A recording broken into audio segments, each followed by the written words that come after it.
एक कमरा जिसमें सिर्फ मशीन्स की आवाज़ आती है, एक इंसान लेटा हुआ है, आंखें बंद हैं, दिमाग काम नहीं करता। दिल सिर्फ इसलिए धड़क रहा है क्योंकि एक मशीन उसको धड़का रही है। उसकी माँ बाहर खड़ी है, बाप की आंखों में आंसू हैं, 13 साल से हर रोज उसी कमरे में, उसी साइलेंस में। मैं आपको एक सवाल पूछता हूँ, क्या जिंदा रहना हमेशा जीना होता है? क्या सांस लेना, दिल का धड़कना, ब्लड का सर्कुलेट होना, क्या ये ज़िंदगी है? या फिर ज़िंदगी का मतलब है हंसना, रोना, बोलना, महसूस करना? अगर कोई इंसान 13 साल से बिस्तर पर पड़ा है, कोई मूवमेंट नहीं, कोई रिस्पॉन्स नहीं, कोई पहचान नहीं, सिर्फ एक ट्यूब उसके पेट में खाना दे रही है, तो उसको जिंदा रहना इंसानियत है, जिंदा रखना इंसानियत है, या उसको जाने देना? ये सवाल है यूथनेशिया का, दया मृत्यु मर्सी किलिंग। और मार्च 2026 में इंडिया ने पहला अपना कोर्ट अप्रूव्ड यूथनेशिया केस देखा। हरीश राणा, 31 साल का लड़का, 13 साल से परमानेंट वेजिटेटिव स्टेट यानी कि पीवीएस में है। आज हम बात करेंगे यूथेनेशिया क्या है, इंडिया में क्या लॉज हैं, हरीश राणा का केस क्या है, अरुणा शानबाग केस क्या था, वो कौन थी, दुनिया में कहाँ कहाँ लीगल है, और सबसे बड़ा सवाल, क्या इसको लीगल हो जाना चाहिए? चलिए शुरू करते हैं। यूथेनेशिया दो ग्रीक शब्दों से मिलकर बना है। यू का मतलब होता है अच्छा और थानोस का मतलब होता है मौत। लिटरली अच्छी मौत, जब किसी की ज़िंदगी जानबूझकर ख़त्म की जाए ताकि उसके दर्द, दुख और पीड़ा को रोका जा सके, जब रिकवरी की कोई उम्मीद ना हो। ये सिर्फ एक स्पेसिफिक कंडीशन में अप्लाई होता है। पहली होती है टर्मिनल इलनेस, जिसका कोई इलाज नहीं है, जैसे कि last stage cancer, advance ALS. Doctor confirm करते हैं कि ये पेशेंट अब बचेगा नहीं। दूसरी कंडीशन होती है परमानेंट वेजिटेटिव स्टेट यानी कि पीवीएस। ब्रेन डैमेज इतना सीवियर है कि पेशेंट कुछ फील नहीं करता, किसी को पहचानता नहीं है, जिंदा है लेकिन जी नहीं रहा। और तीसरी होती है अनबियरेबल सफरिंग। कोई पेन किलर काम नहीं करता, पेशेंट खुद कहता है कि मुझे अब जाने दो। अब इसकी टाइप समझो, ये इंपॉर्टेंट है काफ़ी। पहले टाइप होती है वॉलेंटरी, पेशेंट खुद कंसेंट देता है, लिख कर एक लिविंग विल होती है। दूसरी होती है नॉन वॉलेंटरी, पेशेंट कंसेंट नहीं दे सकता, कोमा में है या पीवीएस में है, फैमिली और कोर्ट डिसाइड करते हैं। तीसरा है इनवॉल्यूंटरी, पेशेंट की मर्जी के खिलाफ, ये मर्डर है और ये कहीं भी लीगल नहीं है। अब देखें सबसे मेजर डिस्टिंक्शन। यूथेनेशिया दो प्रकार की होती है, एक्टिव यूथेनेशिया और पैसिव यूथेनेशिया। एक्टिव यूथेनेशिया की बात करें तो डॉक्टर डायरेक्टली कुछ करते हैं जिससे पेशेंट तुरंत मर जाए, जैसे कि लीथल इंजेक्शन देना, पॉइजन देना, ओवरडोज देना। ये किलिंग है और इंडिया में कम्प्लीटली इलीगल है। आईपीसी की धारा 302 मर्डर के अंदर ये आती है। पैसिव यूथेनेशिया है, डॉक्टर सपोर्ट हटा देते हैं, वेंटिलेटर को ऑफ करना, फीडिंग ट्यूब को रिमूव करना जिससे खाना जाता है, पेशेंट अपनी बीमारी से मरता है। डॉक्टर ने मौत नहीं दी, सिर्फ आर्टिफिशियल सपोर्ट को हटाया है। ये लेटिंग डाई है, किलिंग नहीं है। इंडिया में 2018 से लीगल है, वो भी सुप्रीम कोर्ट गाइडलाइंस के साथ। एक लाइन में कहें तो एक्टिव मतलब होता है डॉक्टर एक्टिवली मारता है, ये इलीगल है। और पैसिव मतलब होता है कि डॉक्टर सपोर्ट हटाता है, नेचर अपना काम करता है, लीगल है विद कंडीशंस। इंडिया में ये केस कहाँ से बना? इसका केस का सबसे ओरिजिन है अरुणा शानबाग केस। 27 नवंबर 1973 मुंबई केईएम हॉस्पिटल यानी कि किंग एडवर्ड मेमोरियल हॉस्पिटल। एक 25 साल की नर्स अरुणा रामचंद्र शानबाग, सुंदर, इंटेलिजेंट और केयरिंग लड़की, उसकी एंगेजमेंट होने वाली थी एक डॉक्टर के साथ। उस 27 नवंबर की रात को हॉस्पिटल के बेसमेंट में एक वार्ड बॉय जिसका नाम था सोहन लाल वाल्मीकि, उसने उसके साथ ब्रूटल सेक्सुअल असॉल्ट किया। गले में डॉग चेन बांधी, इतनी टाइट कि ब्रेन तक की ऑक्सीजन उसकी कट हो गई। अरुणा तो बच गई, लेकिन अब वो अरुणा नहीं रही थी जो पहले थी। सेवियर ब्रेन डैमेज हुआ, कॉर्टिकल ब्लाइंडनेस, हाथ पैर पैरालाइज, बोल नहीं सकती, किसी को पहचान नहीं सकती। 25 साल की लड़की एक रात में परमानेंट वेजिटेटिव स्टेट में चली गई। केएम हॉस्पिटल की नर्स ने उसकी सेवा की 42 साल तक। 1973 से 2015 तक हर रोज 15,330 दिन एक इंसान बिस्तर पर पड़ा रहा। सोहनलाल को सिर्फ 7 साल की सजा मिली, वो 1980 में छूट गया। अरुणा 42 साल तक बेड पे रही। जस्टिस मिला, ये आप खुद डिसाइड करो। 2011 में एक जर्नलिस्ट है जिनका नाम है पिंकी विरानी, इसने सुप्रीम कोर्ट में एक पिटीशन डाली, अरुणा को पैसिव यूथेनेशिया दो। 7 मार्च 2011 कोर्ट ने पिटीशन रिजेक्ट की। रीज़न दिया कि अरुणा कुछ स्टिमुलाई पर रिस्पॉन्ड करती है, जैसे कि फिश करी की स्मेल। फुली ब्रेन डेड नहीं है, और केईएम हॉस्पिटल का जो स्टाफ है वो बहुत अच्छे से उसकी केयर कर रहा है। लेकिन कोर्ट ने एक हिस्टोरिक ऑब्जर्वेशन दिया, पैसिव यूथेनेशिया एक्सेप्शनल केसेस में इंडिया में लीगल है, लेकिन कंडीशंस रखी कुछ, जैसे कि पहला, पेशेंट पीवीएस में हो यानी कि परमानेंट वेजिटेटिव स्टेट में हो, रिकवरी इम्पॉसिबल हो, मेडिकल बोर्ड उसको कंफर्म करे, हाई कोर्ट से परमिशन मिले, फैमिली का कंसेंट हो और सब कुछ ट्रांसपेरेंट हो। अरुणा शानबाग को यूथेनेशिया नहीं मिली। उसकी 18 मई 2015 को निमोनिया से नेचुरली डेथ हो गई। तब वो 66 ईयर की थी। लेकिन अरुणा ने इंडिया को एक फ्रेमवर्क दिया, बेस दिया पैसिव यूथेनेशिया के लिए। फिर आया 2018 का landmark case. 9 March 2018, common cause versus union of India. 5 जज की कॉन्स्टिट्यूशन बेंच बनी। चीफ जस्टिस थे उस टाइम पे सीजीआई दीपक मिश्रा जी। कोर्ट ने कहा, right to die with dignity is a fundamental right under article 21। Article 21 कहता है कि राइट टू लाइफ है। इसमें सिर्फ सांस लेना नहीं है, डिग्निफाइड एक्सिस्टेंस शामिल है। अगर डिग्निफाइड एक्सिस्टेंस नहीं जी सकता तो डिग्निफाइड डेथ का भी राइट है। कोर्ट ने 2 मेजर चीज़ें स्टैब्लिश की। पहला, लिविंग विल। एडवांस्ड डायरेक्टिव, मतलब अगर आप हेल्थी रहते हो लिख दो कि फ्यूचर में अगर कोई पीवीएस या परमानेंट वेजिटेटिव स्टेट या ऐसी कोई सिचुएशन आ जाती है तो मेरा लाइफ सपोर्ट पर मुझे मत रखना। मतलब कोई वेंटिलेटर नहीं, कोई फीडिंग ट्यूब नहीं। ये एक लीगल डॉक्यूमेंट आप पहले ही बना के रख दो, ये कोर्ट ने बोला। दूसरी चीज़ बोली कि मेडिकल बोर्ड प्रोसेस करेगा। अगर लिविंग विल नहीं है तो प्राइमरी बोर्ड होगा हॉस्पिटल के डॉक्टर्स, वो एग्जामिन करेंगे। सेकेंडरी बोर्ड होगा एक इंडिपेंडेंट डॉक्टर्स, वो वेरीफाई करेंगे। और कोर्ट अप्रूव करे तब पैसिव यूथेनेशिया हो। 2023 में प्रोसेस थोड़ा सिंप्लीफाई हुआ। इसमें 2 डॉक्टर्स काफ़ी कर दिए और जुडिशियल फर्स्ट क्लास जो मजिस्ट्रेट होते हैं उनको वो भी अप्रूव कर सकते हैं। लेकिन 2018 से 2025 तक फ्रेमवर्क था, रूल्स थे, गाइडेंस थे, पर किसी केस में एक्चुअली पैसिव यूथेनेशिया इम्प्लीमेंट नहीं हुई जब तक हरीश राणा का केस नहीं आया। बात करते हैं हरीश राणा, इंडिया का पहला केस। ये फोटो देखिए, एक जवान लड़का मुस्कुरा रहा है फुटबॉल पकड़े हुए, आंखों में बहुत सारे सपने हैं। हरीश राणा यूपी का रहने वाला, पंजाब यूनिवर्सिटी चंडीगढ़ में बीटेक का स्टूडेंट, फुटबॉल लवर, दोस्तों में पॉपुलर, माँ बाप का लाडला। अब ये देखिए, ये हरीश है 13 साल बाद। कोई हरकत नहीं, ट्यूब्स हैं हर जगह, बिस्तर पर 24 घंटे 365 दिन, 13 साल तक। 20 अगस्त 2013 को चंडीगढ़ में हरीश अपने पीजी में 4th फ्लोर से गिर गया। सीवियर हेड इंजरी हुई, सर्जरी हुई, लेकिन ब्रेन डैमेज इतना ज़्यादा था कि डॉक्टर्स ने कहा रिकवरी का चांस नेग्लिजिबल है। पेशेंट परमानेंट वेजिटेटिव स्टेट में चला गया है। पीवीएस, आंखें खुल सकती हैं लेकिन देख नहीं सकता, हाथ हिल सकते हैं रैंडमली लेकिन कंट्रोल्ड नहीं है, किसी को पहचानता नहीं है, बोल नहीं सकता, कुछ फील नहीं करता, सिर्फ ट्यूब फीडिंग से जिंदा है लेकिन जी नहीं रहा।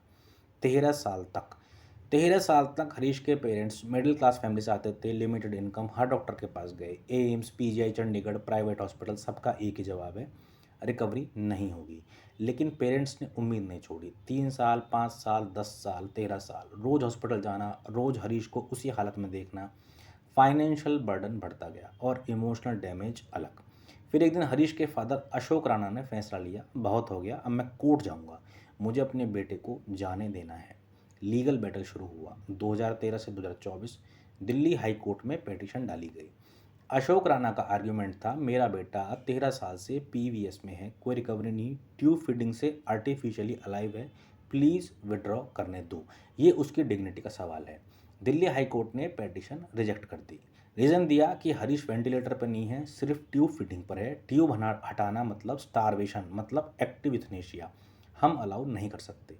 ये क्रूशियल डिबेट थी कि क्या ट्यूब फीडिंग, जिसको CANH क्लिनिकली असिस्टेड न्यूट्रिशन या हाइड्रेशन कहते हैं, क्या ये मेडिकल ट्रीटमेंट है या बेसिक केयर है, जैसे कि खाना पीना पानी। अगर मेडिकल ट्रीटमेंट है तो विड्रॉ करना पैसिव यूथेनेशिया है और लीगल है, और अगर बेसिक केयर है तो विड्रॉ करना मतलब स्टारवेशन, मतलब एक्टिव यूथेनेशिया, मतलब कि इलीगल। अपील डली सुप्रीम कोर्ट में। केस गया जस्टिस JB पारदीवाला और जस्टिस KV विश्वनाथन की बेंच के पास। कोर्ट ने इस मैटर को सीरियसली लिया। 2 मेडिकल बोर्ड्स बनाए। प्राइमरी बोर्ड था एम्स दिल्ली का, senior neurologist, critical care experts ने उन्होंने एग्जामिन किया, रिपोर्ट दी कि ये इरिवर्सिबल पीवीएस है, 13 साल से कोई मीनिंगफुल रिकवरी नहीं है, CANH यानी कि फीडिंग ट्यूब को विड्रॉ कर सकते हैं। सेकेंडरी बोर्ड बनाया गया इंडिपेंडेंट, अलग डॉक्टर, सेपरेट एग्जामिनेशन। रिपोर्ट में बताया कि we concur no meaningful interaction, withdrawal recommended, मतलब हम मानते हैं कि अब कोई रिकवरी पॉसिबल नहीं है, फीडिंग ट्यूब को विड्रॉ कर सकते हो। दोनों बोर्ड्स एक मत हुए, फैमिली एग्री हुई, अब सिर्फ कोर्ट का फैसला आना था। मार्च 2026 में एक हिस्टोरिक रूलिंग आई। कोर्ट ने जजमेंट दिया, passive euthanasia in the case of Harish Rana is permitted, withdrawal of feeding tube is allowed. AIIMS Delhi के PCU यानी कि पैलिएटिव केयर यूनिट में रखा जाएगा और स्ट्रिक्ट मेडिकल सुपरविजन में होगा। ये इंडिया का पहला court approved passive euthanasia case है, पहली बार रियल में एक्चुअली इम्प्लीमेंट होने वाला था। कोर्ट ने यहाँ पर कुछ की पॉइंट्स दिए। CANH यानी कि फीडिंग ट्यूब आम भाषा में मेडिकल ट्रीटमेंट है, बेसिक केयर नहीं है, विड्रॉ करना पैसिव यूथनेशिया है और लीगल भी है। दिल्ली हाई कोर्ट का जो रीजनिंग था उसको ओवरटर्न किया। 13 साल से PVS मतलब कि परमानेंट वेजिटेटिव स्टेट में है, कोई रिकवरी नहीं, कोई इंटरेक्शन नहीं, कंटिन्यूइंग ट्रीटमेंट बेकार है, पेशेंट का बेस्ट इंटरेस्ट है कि विड्रॉ कर लिया जाए।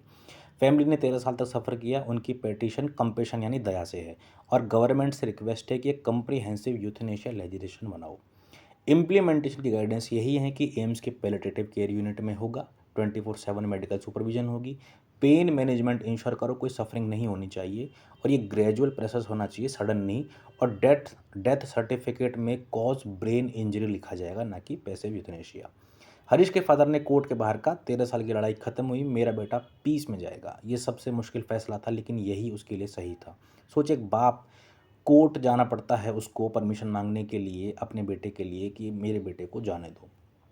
इस केस का जो बीज था वो अरुणा शानबाग केस से बोया और कॉमन कॉज केस के बाद हरीश राणा इस प्रोसेस के पहले पर्सन बने। अब बात करते हैं दुनिया में कहाँ कहाँ लीगल है। इंडिया में सिर्फ पैसिव यूथनेशिया लीगल है। दुनिया में क्या चल रहा है देखते हैं। एक्टिव यूथनेशिया लीगल है बहुत से देशों में, डॉक्टर डायरेक्टली मौत देते हैं। नीदरलैंड 2002 दुनिया का पहला देश बना जिसने एक्टिव यूथनेशिया को लागू किया। टर्मिनल इलनेस हो, अनबियरेबल सफरिंग हो, 2 डॉक्टर अप्रूव करेंगे और हर साल इसी प्रोसेस से 9,000 लोगों की डेथ होती है। बेल्जियम में 2002 में माइनर्स के लिए भी 2014 से इसको लागू कर दिया गया था। मेंटल इलनेस भी अलाउड है और हर साल 3500 पैसिव एक्टिव यूथनेशिया के केसेस देखते हैं बेल्जियम के अंदर। कनाडा में 2016 से MAID प्रोग्राम है, 2021 में एक्सपेंड हुआ और 15,000 डेथ पर ईयर आप देख सकते हैं एक्टिव यूथनेशिया से। लेकिन यहाँ एक कंट्रोवर्सी है कि पुअर और डिसेबल्ड पर प्रेशर किया जाता है कि इनको ज़बरदस्ती दिया जाता है passive active euthanasia. Spain New Zealand में 2021 से है, ऑस्ट्रेलिया की 6 स्टेट्स में है, 2019 से 2023 में, कोलंबिया में है, लग्जमबर्ग में है, पोर्तुगल में है, इक्वाडोर में है, सब में किसी न किसी फॉर्म में लीगल है। Physician assisted suicide, doctor prescription देते हैं, पेशेंट खुद ले, ये है स्विट्जरलैंड में। इसका है फेमस एक डिजिनटास क्लिनिक, 1942 से लीगल है, फॉरेन नेशनल्स भी यहाँ पर आ सकते हैं। यूएस के 10 स्टेट्स में ये लागू है और वाशिंगटन DC में लीगल है और ओरिजिन में 1997 में पहला केस आया था। पैसिव यूथनेशिया बहुत ज़्यादा कंट्रीज़ में है, इंडिया में, यूके में, जर्मनी में, France, south Korea, Italy, Japan, Argentina, सब में ट्रीटमेंट रिफ्यूज़ करने का राइट है। जहां कंप्लीटली इलीगल है उनकी बात करते हैं most of the Africa, middle east, Russia, Pakistan, Bangladesh और चाइना। तो ट्रेंड क्लियर है। 2000 में एक देश में इलीगल था और 2026 में 15+ कंट्रीज़ में। मतलब दुनिया धीरे धीरे एक्सेप्ट कर रही है कि सेफ गार्ड के साथ दर्द को अगर नहीं कम हो रहा है तो पैसिव यूथनेशिया या एक्टिव यूथनेशिया दी जा सकती है। अब ये सवाल खड़ा होता है कि क्या लीगल होना चाहिए। तो अब ध्यान से सुनो दोनों साइड और फिर खुद डिसाइड करो। पहले बात करते हैं कि क्या लीगल होना चाहिए। पहला है डिग्निटी। आर्टिकल 21 में राइट टू लाइफ का मतलब है dignified existence. PVS permanent vegetative state में मशीन पर रहना डिग्निटी नहीं है, टॉर्चर है। अगर डिग्निफाइड लाइफ का राइट है तो डिग्निफाइड डेथ का भी होना चाहिए। दूसरा रीज़न है सफरिंग। टर्मिनल कैंसर का लास्ट स्टेज, हर हड्डी में दर्द, मॉर्फिन जैसी दवाई भी काम नहीं करती, पेशेंट चिल्लाता रहता है, वो 2-3 हफ्ते और जिए, वो भी सिर्फ टॉर्चर के लिए। अगर पेशेंट कहता है मुझे जाने दो तो जाने देना चाहिए, ये कंपेशन है। फैमिली बर्डन, तीसरा पॉइंट, इंडिया में ICU का जो खर्चा है वो 50,000 से 1 लाख वेरी करता है। Hospital to hospital per day का खर्चा है 50,000 से 1 लाख और 13 साल में फैमिली तबाह हो जाती है पूरी तरीक़ा से, सारे असेट्स बिक जाते हैं, मकान दुकान सब खत्म हो जाता है और इमोशनल डेवास्टेशन अलग। चौथा है ग्लोबल एविडेंस। नीदरलैंड्स में 24 साल से चल रहा है, एब्यूज़ केसेस 1% से कम है लेकिन सेफ गार्ड्स काम करते हैं। पांचवा है पैलिएटिव केयर रियलिटी। इंडिया में सिर्फ 1 से 2 पेशेंट को प्रॉपर पैलिएटिव केयर मिलती है जब तक, जैसे कि अरुणा शानबाग केस में आपने देखा। और जब ये पैलिएटिव केयर जब तक ना पहुंचे सभी के पास तब तक यूथेनेशिया कंपैशनेट अल्टरनेटिव होना चाहिए। अब बात करते हैं अगेंस्ट की, जो इसके अगेंस्ट हैं पैसिव यूथेनेशिया के। सैंक्टिटी ऑफ लाइफ, पहला पॉइंट, हर धर्म कहता है कि ज़िंदगी भगवान की देन है। हिंदू फिलोसफी में कहते हैं कर्मा साइकिल है, इस्लाम में हराम है, क्रिश्चियनिटी में दाउ शाल्ट नॉट किल। इंडिया में 80% लोग रिलीजियस हैं और इस चीज़ को नहीं एक्सेप्ट करते हैं। दूसरा है स्लिपरी स्लोप है यहाँ पर। कैसे? कनाडा में 2016 में सिर्फ टर्मिनल बीमारियों के लिए 2021 में नॉन टर्मिनल भी थी। अब मेंटल इलनेस भी आने वाला है इसी के अंदर। 1018 डेथ्स हैं 2016 में और 15,000 डेथ्स आई थी 2023 में। और रिपोर्ट कहते हैं कि डिसेबल्ड को प्रेशर में डाला जाता है, मतलब कह सकते हैं कि इसका कोई गलत इस्तेमाल भी हो सकता है, जैसे कनाडा के अंदर हो रहा है कि वहाँ पर ज़बरदस्ती मेंटल और डिसेबल्ड पर्सन जो हैं उनको ज़बरदस्ती दिया जा रहा है। तीसरा पॉइंट है इसके अगेंस्ट में, एक नाम सुनिए, टेरी वेलिस, यूएसए में 19 साल बाद कोमा से उठा ये इंसान। मार्टिन पिस्टोरियस, साउथ अफ्रीका, 12 साल से वेजिटेटिव स्टेट में था और एक्चुअली कॉन्शियस था। लॉक्ड इन सिंड्रोम था इनका, बुक लिखी इन्होंने घोस्ट बॉय। और इनका अगर यूथनेशिया हो जाता तो ये कभी ये बुक भी नहीं निकल के आती और इनका एक्सपीरियंस भी निकल के नहीं आता। तो कह सकते हैं कि वेजिटेटिव स्टेट के बाद भी 19 साल बाद भी कोई कोमा से उठा और 12 साल बाद भी कोई साउथ अफ्रीका में मार्टिन पिस्टोरियस कोमा से उठा या वेजिटेटिव स्टेज से उठा। इंडिया में चौथा पॉइंट है, इंडिया में स्पेसिफिक रिस्क है करप्शन का, एल्डर अब्यूज़ का, प्रॉपर्टी के लिए मिसयूज़ होता है, रूरल अवेयरनेस जीरो है, जेंडर बायस है, डॉक्टर्स की शॉर्टेज है और ये सब डेंजर्स रियल है। और पांचवा ऑप्शन है, पॉइंट है, पैलिएटिव केयर इंप्रूव होनी चाहिए। हॉस्पिटल्स में सेंटर बनाओ, पेन मैनेजमेंट एक्सेसिबल होना चाहिए, पहले केयर दो फिर किलिंग की बात करो। मेरा ऑनेस्ट रिव्यू ये है कि पैसिव यूथनेशिया कहीं हद तक सही है, जैसे कि हरीश राणा के केस प्रूव करता है। 13 साल से कोई रिकवरी नहीं है, फैमिली तबाह हो चुकी है, सभी हॉस्पिटल में इलाज के लिए ढूंढना, सपोर्ट हटाना, नेचर को काम करने देना है, एथिकली जस्टिफाई है और सुप्रीम कोर्ट ने भी यही कहा।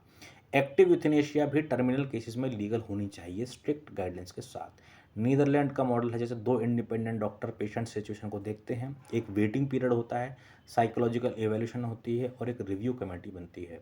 क्योंकि पैसिव में भी पेशेंट दिन हफ्तों सफ़र करता है स्लोली, क्विक पेनलेस डेथ ज़्यादा डिग्निफाइड है।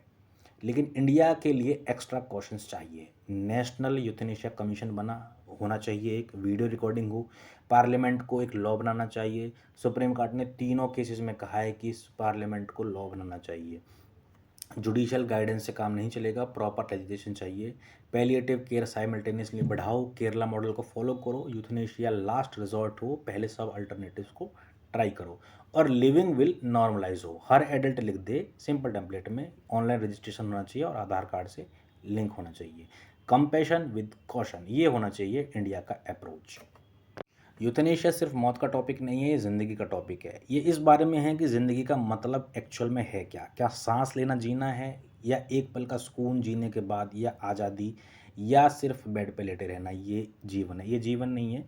तो sometimes letting go is the bravest act of love. ये हमने यूथनेशिया के ऊपर वीडियो देखी। ऐसी और भी मीनिंगफुल और डीप वीडियोज़ के लिए चैनल को फॉलो कीजिए, शेयर कीजिए, सब्सक्राइब कीजिए। Thank you.